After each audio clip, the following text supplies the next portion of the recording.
Good morning and welcome to America's Home Cooking. We're going to be talking about dog and cat food, the dry food, okay? Because I just got something across. I made dog food. I have made it. I made 50 pounds a week. We had 3 kennels, so I was making dog food. I had a big pot, sat on the stove once a week. I had to make it and store it in the refrigerator in containers. So we're going to talk about dry cat food and dog food, and my cat happened to like the dog food because I put meat in it. They say that the ingredients, they're lying to you on the ingredients because if you read the packages, they'll say lamb or beef first.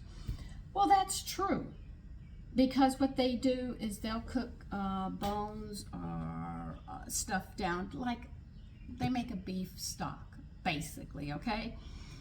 So that, and then they add the grains and stuff, the grains into it, and they'll throw some vitamins or something in it, and then they sit there and dry it and call it dry dog food.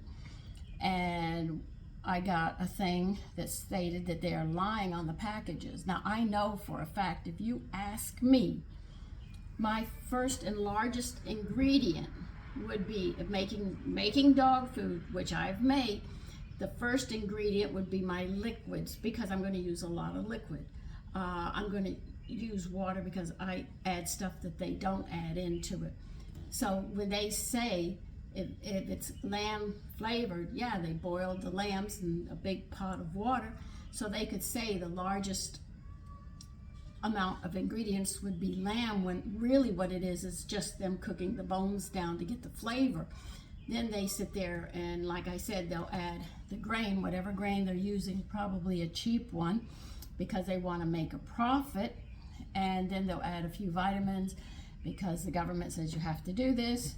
Then they dry it up and they dehydrate it into little balls or little squares or whatever chunks they're looking in, and they're not lying to you. Now when I do it, the first ingredient, I'm going to actually tell you in the orders that go in, is water will be the first.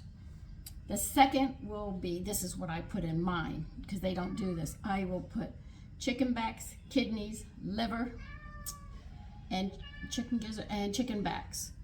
Now that's what I would put into the water, and I would boil those kidneys, the beef kidneys. I used to get the end pieces that they don't sell, so I would get that, and those were in equal amounts. And I doubled the amount of chicken backs because they need the calcium, they need the minerals and the protein, and I would cook that until they start to fall apart. I'd take them out and then I would chop that up fine, and then I would throw it back in. Leave the chicken bones in there, they're fine, they can eat those. Then what I would do is I would go in the refrigerator, and whatever vegetables I had, I would chop up and I would throw it in and let them cook until they get really soft. And then what I did, I would buy bulgur, and I would dump bulgur into it, taste the broth for salt, and add salt. And I would cook it, and I would end up with a big pot of dog food. Now, they would have that at dinner with whatever scraps that were on the table. In the morning, I made sure, my husband always made sure he got beef blood for me. I would give them an egg and milk, beef blood, and cod liver oil, and they would get that for breakfast. And during twice a week, they would get bones. I would ask for the beef bones with the bone marrow, and I would throw those bones in the freezer. And in the morning, I think it was usually on Wednesday, I gave them a bone. I would sit there and, separate a bone. Well, I had to separate 3 because we had 3 dogs, but they each got a bone Wednesday afternoon, and they would eat that. And this is their diet that they had. They were very healthy and very, very strong. So if you think the wording is they're really getting protein, no, they're not. What they do is they cook bones, lamb bones, beef bones, veal bones, whatever bones they're going to cook, and they make a broth out of the bones. So that's why they write that as the main ingredient. They should sit there and tell you that it's something else, but they're going to sit there and say it's lamb, and they leave the wording out. And then they add the grain and the vitamins. And what your dog is really getting is a lot of starch and very little nutrients in the dry food. Now, when I was growing up, before I had to learn how to make, because Tara had epilepsy, we had to put her on a special diet, make sure she got her B6 and her magnesium, and we cured her epileptic seizures that she had. It took a while, but we did do it in time. It took, I think, 2-3 years before she quit having the seizures, but we had to give her vitamins, and we had to sit there and do a whole lot of things to keep her going until those fits quit, because she would attack us during those fits. And then after the fit was over, she was always crying because she didn't mean to, attack us. So, what was I talking about? Oh, anyway, that's what they get. So they're not lying to you on these labels. It's just that they're leaving out the steps that they're doing. Anything that you buy that's already pre-made, understand this is going to happen. Now, if your dog is getting just dry food, they're going to end up with a lot of digestion problems, kidney failures and stuff, because they're getting nothing but starch. And in the wild, they do eat grass. There's a special grass they eat when they get an upset stomach. I see Bonnie in the backyard doing it. And on top of that, they eat a lot of meat, and usually raw. People get upset and say, you give your dog blood to make him vicious. No, not to make him vicious, to make sure that they have their instincts intact. And they were strong. The dogs were not strong. My husband had to wrestle them.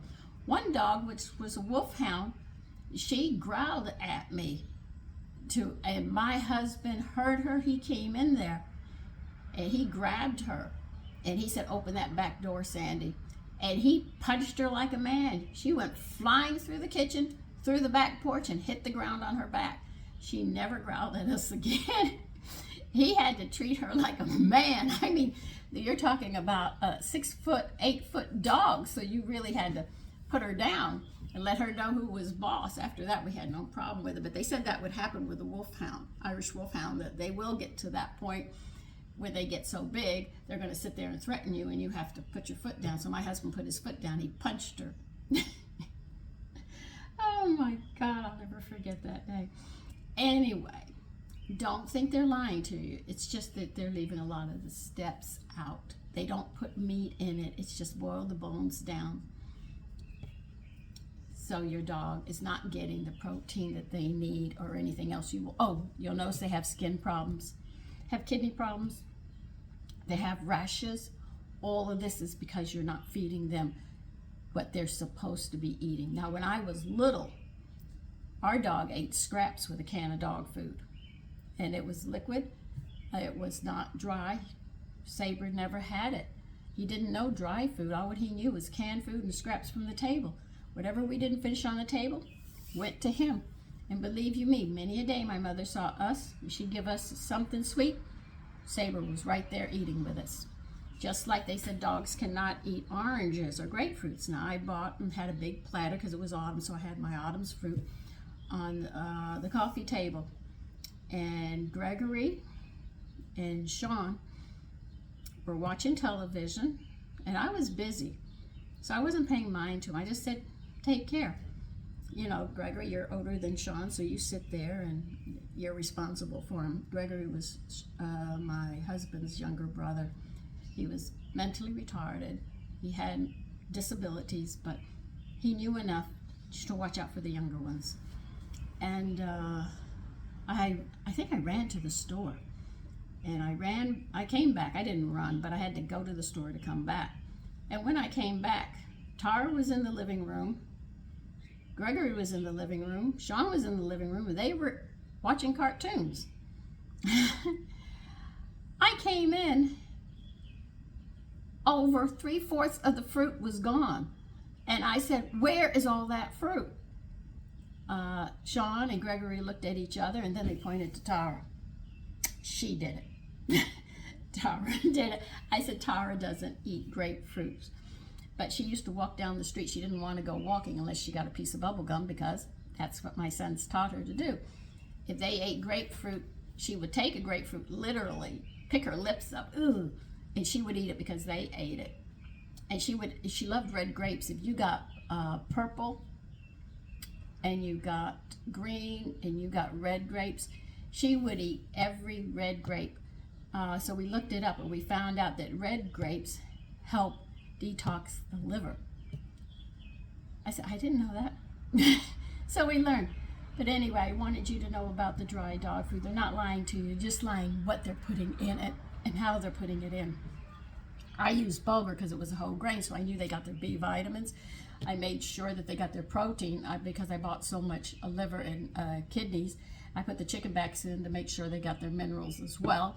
And I sat there and salted to taste, and then I made sure that they got their blood for their folic acid to keep their instincts up, and they got that egg in the morning because dogs will eat eggs as well. And well, the A and D I covered with the cod liver oil. But anyway, that's what I did for my dog. So I understand that she's reading it and she says, this is a lie, it's more grains. I could see why she would say that, but the truth of the matter is it's more liquid. So if they boil the bones down, because if you go to a supermarket, a lot of supermarkets don't sell bones. They give them back. A company buys those bones. So now that's where they make the bone meal that you know of. They make their stocks from them and stuff like that. Whereas I say, no, give me the bones. Give me the bones. I'll do it myself because I know what I'm putting in it. It's not under a control environment. Okay? Take care. Bye-bye.